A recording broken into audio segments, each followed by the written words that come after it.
Yeah. I think the one that's been the most potent for a long time is you can't do it all on your own. Um, for me, I don't think I was able to trust people for a very long time. I went to a therapist one time and he had said, yeah, you've been neglected. And I was like, no, I haven't been neglected. Like I had food, water, shelter, clothing, all these things. And he's like, no, you were emotionally neglected from your father. And I was like, oh my God, I that really like rings true. But what happened was I had developed this feeling over my lifetime of I've got to do it alone. I can't trust anybody. No one else can do it for me. Like there were times when my dad would, even though and he was an amazing person, I always tell people like I'm so grateful that I had the father that I had.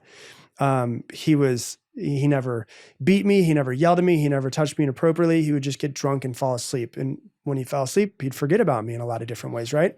So there was that neglect of like, he would say, hey, I'm going to come pick you up and we're going to go fishing. Cause I lived in Florida. And I, would sit on the front porch for an hour, 2 hours with my fishing pole and he would just never show up. Right. And so there were aspects of that. And I think somewhere along the line, I developed this feeling of like, no one's going to help me. I have to do it all on my own.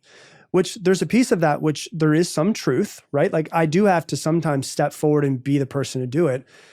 But for the longest time, I never understood the phrase, no man is an island. Cause I was like, I have done everything by myself. And then I started looking around me and I was like, no, I haven't. The universe has always been there, giving me everything that I need and every person to help me in some sort of way improve and get better. And, as everything's grown, the podcast has grown, my company has grown, all this stuff. We have 30 people on the team. Like I can't do it on my own. I can't help people on my own the way that I wish that I could. I'm not 30 people.